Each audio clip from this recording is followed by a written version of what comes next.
یار کیا بات ہے، سمجھ نہیں آ رہی. روزی بھائی بڑے خاموش خاموش بیٹھے ہیں، کچھ زیادہ ہی سوچ میں مبتلا ہے. اگر یہ مجھے نوٹس نہیں کرتے تو میں ان کے پاس جا کے ذرا پوچھتا ہوں. اتنے پریشان میں نے آج تک نہیں دیکھا روزی بھائی کو، حد سے زیادہ پریشان ہے یار. اللہ ہی خیر کرے. تو یار ذرا سا چلتے ہیں اور پتہ کرتے ہیں اور کہ روزی بھائی اتنا خاموش کیوں بیٹھے ہوئے ہیں، کیا سلسلہ ہے. تو خیر اب میں اٹھ گیا ہوں اور دیکھو مجھے تو حیرانگی ہے کہ میرے چلنے سے بھی ان کو پتہ نہیں چل رہا ہے، اتنے ہوئے ہوئے ہیں روزی بھائی.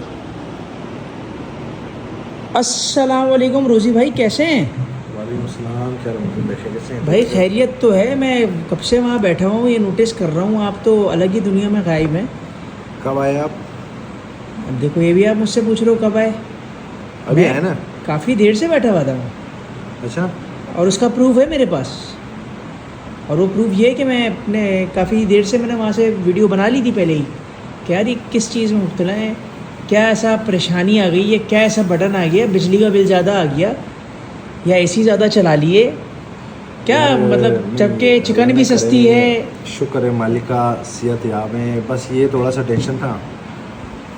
آج سے 2 دن پہلے کراچی کالا کوٹ تانے کی حدود میں ایک واقعہ آیا تھا، وہ چائے کا ہوٹل والے کا. تو بیچارے وہ کھانا کھا رہے تھے، رات کے 12:30-1 بجے کا ٹائم تھا. تو پھر 2 ڈکیت نماز شخص تھے، اب کون اللہ جانتے ہیں اس کس نیت سے آئے تھے. تو ان لوگوں نے فائر کر دیا اور بندے کو لگ گیا اور بندہ ایکسپائر بھی ہو گیا. بات تانے تک گئی تھی، تانے میں اس کو بیچارے کے خلاف فائر بھی کٹ گیا. وجہ یہ نہیں ہے، وجہ یہ ہے کہ اللہ اس کو جنت نصیب فرمائے. جو بھی ایک زندہ انسان تھا اور زندہ جان کو نقصان پہنچنا ہمارے بڑے افسوس کی بات ہے. وجہ نہیں ہے، وجہ ہے کہ ہوٹل انڈسٹری کہاں تک پہنچ گئی، کس حالات میں چل رہی ہے. آپ دیکھو کرائے، بجلی کے بلیں اور اعلیٰ بلا کرے آپ کا KMC DMC police. Hotel industry کو پتہ نہیں کون سا نظر لگ گیا. اب اپنے دفاع کرنے کے لیے بھی آپ نے کچھ کر دیا نا، تو آپ تانے کے اندر ہوں گے. سوچ یہ تھا کہ اس بیچارے کے بھی بچے ہوں گے جو گیا، اللہ اس کو جنت نصیب فرمائے. جس بیچارے نے فائر کیے اس بیچارے کے بچے ہوں گے گاؤں میں انتظار کر رہے ہوں کہ ہمارے پاپا اب کون سے جیل میں گئے، اب کب آئے گا. اصل مسئلہ یہ ہے کہ میرے آنکھوں کے سامنے نارتھ کراچی میں 3 واقعات ہوئے ہیں. یہی رات کے وقت کی بات بتا رہا ہوں. ہمارے انڈا موڑ پہ ایک ہوٹل ہے بولان ہوٹل کے نام سے. آج سے 1.5 سال پہلے وہ بیچارہ بولا تھا کہ میں ایک کمرے میں جا رہا تھا، تو جیسے میں کمرے میں اندر جانے والا تھا، ایک بندہ ڈائریکٹ میرے ساتھ چلا گیا اندر. پھر 3 بندے اور آئے، یعنی 2 گھنٹے وہ میرے کمرے میں رہے. بولا ہوٹل کے پیچھے ہی بالکل جگہ تھا، فلیٹ کے نیچے ہی ان کی رہائش بھی وہیں پہ تھی.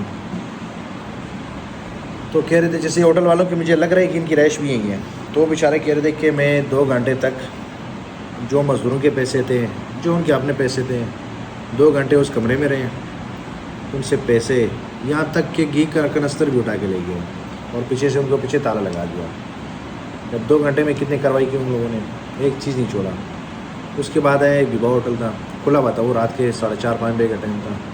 اس سے بیچاروں سے پتی وغیرہ لے لیے. یہ ایک واقعہ بتا رہا ہوں. دوسرا واقعہ ناگن چورکی کے بیک سائڈ پہ ایک ہوٹل والے بیچارے بولتے ہیں ہم رات کو سو رہے تھے کمرے میں، ہوٹل کے پیچھے ان کی رہائش تھی. دروازے کی نوک بجی، ہم نے آواز لگایا تو اس سے بولا بھائی دروازہ کھول لو. ہم نے دروازہ تو نہیں کھولا، اس نے بولا زبردستی دروازہ کھول لو ورنہ یہیں سے فائر مار دوں گا. یہ میرے آنکھوں کی، میرے جانے والے کی باتیں بتا رہا ہوں. بولے جب دروازہ کھولا تو نیا بیچاروں نے ہوٹل بھی کھولا تھا اس ٹائم، نیا کی بات ہے اس ٹائم نا، آج سے 1 سال پہلے کی بات ہے.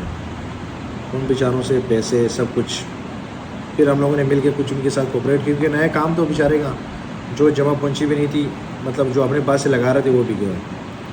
تیسرا واقعہ بتا رہا ہوں. سیکٹر 4 اجمیر نگری والا جو ایریا ہے، یہاں پہ اجمیر نگری میں ایک چھوٹے کونے پہ ایک ہوٹل ہے مسجد کے برابر میں چھوٹا سا. وہ بولے کہ رات کو ہم لوگ کمرے میں گئے. اب ایک لڑکا آخری میں آتا ہے جو شٹر میٹر بند کر کے وہ کمرے میں آ رہے تھے. یہ ان کی رہائش ہے سیکٹر 4 کی اور ہوٹل چورنگی پہ. بولے میرے جیسے کمرے میں آخری لڑکا آیا، لڑکا نہیں ہے، اس کے لڑکے کے ٹائم پہ اسے 10 منٹ پہلے نوک بجی کہ دروازہ کھولو. اب وہ لڑکے نے سوچا کہ وہی لڑکا اس ٹائم آتا ہے, تو اس نے نوک کھول دی, دروازہ اندر بندہ گیا. 3 بندے گئے. وہ بیچارے بڑے غریب تھے. یہ میں آپ کو دنوں کی بات بتا رہا ہوں, آج بھی وہ بندے زندے ہیں اور وہ گواہی بھی دیں گے. ان کے مال یعنی موبائل سے لے کے سکوں تک کا نہیں چھوڑا. اور چینی کی بوری ان کے پاس پڑی ہوئی تھی کمرے میں, پتی کچھ پیکٹ پڑے ہوئے تھے, غالباً اس طرح کچھ 8 یا 10 پیکٹ. ان کی زبانی میں بتا رہا ہوں کہ لوگوں نے بولا تھا یہ گئے. اب اگر اس کی ہوٹل میں اس کی بیچارے کی رہائش ہے اور رات کے 12-1 بجے کے ایریا ہے, جو ایریا ہے یہ رات کو 10 بجے وہاں بالکل سناٹا ہو جاتا ہے, اندھیرا. کالا کوٹ کا جو ہوٹل اس کے ایریا ہے, اور وہ بیچارے 12 بجے تک بند کر دیتے ہیں. 12:30 بجے وہ کھانا کھا رہے ہیں, اوپر جا کے سو رہے ہوں گے, سونے کا ارادہ کیا میں نے. تو میری تو 100% میں نہیں کہہ سکتا, یعنی 100 میں 99% کہہ سکتا ہوں کہ ڈکیت ہیں, کیونکہ 3 واقعے میرے آنکھوں کو دلے اس طرح کیوں ہوئے جس طرح یہ واقعہ ہوا ہے. اب ہوٹل والے نے جو کیا ہے اس نے اپنے دفاع کے لیے کیا تھا. وہ جو بندہ آیا تھا اللہ جانتے ہیں وہ کس ارادے میں آیا تھا. اگر وہ اسی ارادے میں تھا تو وہ دوسرا بندہ پھر غائب کیوں ہوا؟ سب سے پہلے تو میرا یہ سوال ہے. اور ہوٹل انڈسٹری کو گورنمنٹ کو چاہیے کہ تحفظ دیں. حالانکہ کئی ہوٹلوں والوں نے بیچارے جو 24 گھنٹے سیکورٹی گارڈ کھڑی کیے ہوئے ہیں, لیکن جو 12 سے لے کے 16 گھنٹے تک چلتے ہیں وہ بیچارے کیا سیکورٹی دیں گے؟ یعنی وہ نہیں چلتے ہیں نا, کم چلتے ہیں, یعنی وہ جیب گزارا چل رہے ہیں, ان کا گھر کا چل بسر ہو رہا ہے. تو میری گورنمنٹ سے بڑی گزارش ہے کہ اس معاملے کو شفاف آنکھوں سے دیکھا جائے. والسلام.